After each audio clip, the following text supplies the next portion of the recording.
Yes.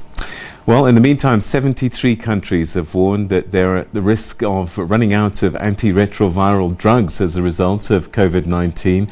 According to a recent study by the WHO conducted ahead of the International AIDS Society's biannual conference, 24 countries reported having either a critically low stock of ARVs or disruptions in supply. The study found that during the ongoing COVID-19 outbreak, the failure of suppliers to deliver ARVs on time, combined with drastically reduced land and air transport, together with limited access to health services, has caused quite a lot of problems. Well, to talk to us a little bit more about the impact of COVID-19 in the fight against HIV and AIDS, we're now joined on the line by Treatment Action Campaign as chairperson Sibongile Tshabalala. Thanks so much indeed for joining us and welcome to the program. Thank you very much for having me, Ndoro. All right, so we've just heard from the WHO Director General, Dr. Ghebreyesus, and he was talking about fighting COVID-19 in the same way that we've been fighting HIV and AIDS. And I wonder if you feel that still much more needs to be done in the fight against HIV and AIDS.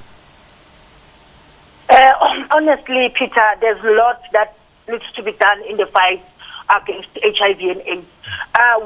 Before we were hit by the pandemic of COVID-19, we had challenges where we saw lots to follow up on people living with HIV. We've been experiencing shortages of drugs, and we've been still seeing more infection of people with HIV. So that means we haven't won the fight against HIV, and we still need to focus on HIV because we know that if you are infected with HIV, it will mean your own immune system will be compromised. And other illnesses, then now they will have an opportunity to destroy your immune system, and then the chances of you surviving are very less. All right. We'll talk a little bit more about COVID-19 and the disruptions that it's been causing. But I just want to pick up on something that the WHO director spoke about, and we don't often talk about it, I find, in the media, and that's children living with HIV. Is a lot done for them? Is there enough treatment for them? He was concerned that in this area that there wasn't enough care for children with HIV. Peter, honestly, there is no much focus that is focused on children with HIV, and there is not enough treatment for them. Remember, in the past few months, before we were experiencing COVID-19, we have been getting the shortages of abacavir for pediatric. And if you look now also on the issues of shortages of drugs, it's still the issue of shortages. And when we talk about children and HIV, they need a lot of support, more psychological support, which is not there because these children, they are growing up, and when they are at the teenage age, they're starting to understand what is wrong with them, why are they taking treatment, and they want answers, and nobody is prepared to give them answers. So that is why we see them, most of them, they leave treatment when they are at that age, and most of them also they commit suicide or they turn into drugs because they are confused of what is really happening, and there is not much attention that they are given from the government and other structures that are supposed to support them. All right, so a lot of work still needs to be done, particularly around children. Let's talk about COVID-19 now. And around the world, it seems that there's been a disruption in supply. Is that something that we're seeing here in South Africa as well?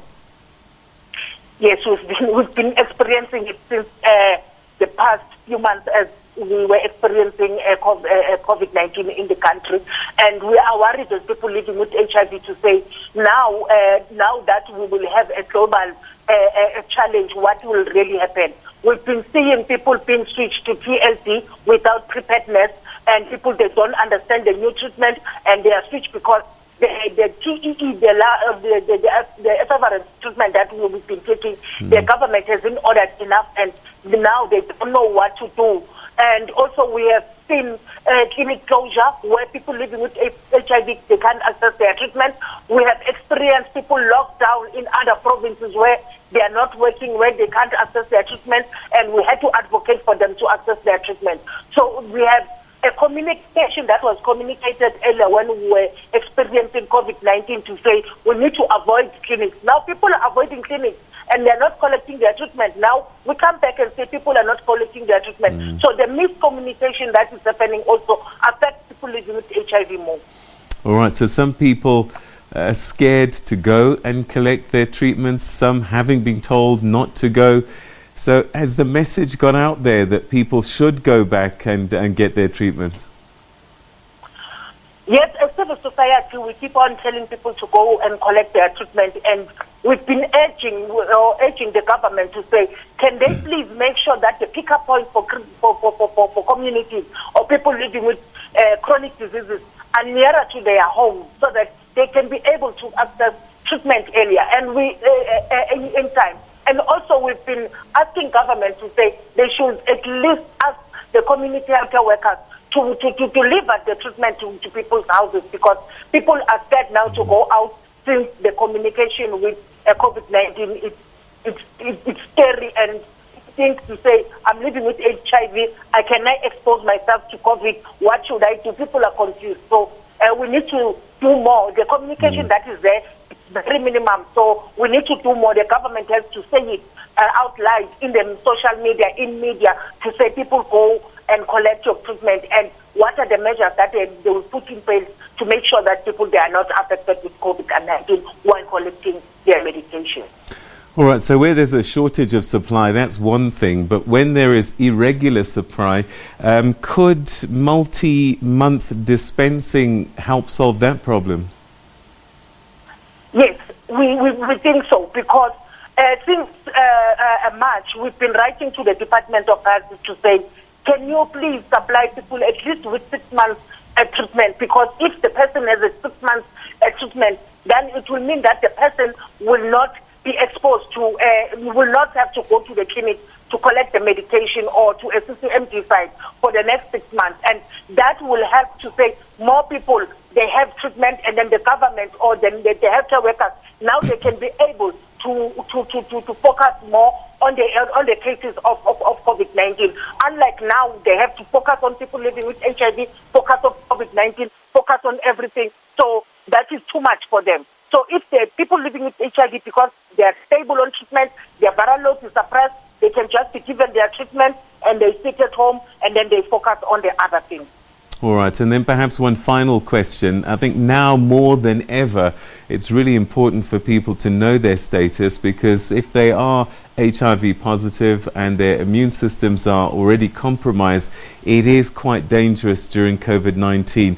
Do you think that, given what's playing out, will we meet that 90-90-90 target of 90% people living with HIV know their HIV status, of whom 90% should be on anti-retroviral treatment and 90% are virally suppressed? The sad reality, Peter, is that we will never reach the 90-90-90, looking at what is really happening now.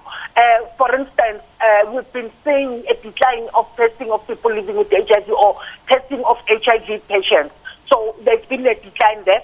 And if people are not accessing their treatment adequately, then when we talk about issues of adherence, then it means we are failing. And people, if they are not getting their treatment in time or they don't get their treatment correctly, it means the issue of virally suppressed patients, 90%, we won't get it. So unfortunately, with the situation that we are in now and the way things are, reaching the 90-90-90 now is just a beautiful dream that it will be difficult to get to. All right, and that's where we'll leave it. Thanks very much indeed for giving us your time and your thoughts today on this very important subject. Thank you so much. That was Sibongile Tshabalala, who's the Treatment Action Campaign's chairperson, talking about the disruptions in supply of HIV treatments as a result of COVID-19, and also not to forget the badly needed support that children living with HIV need to get.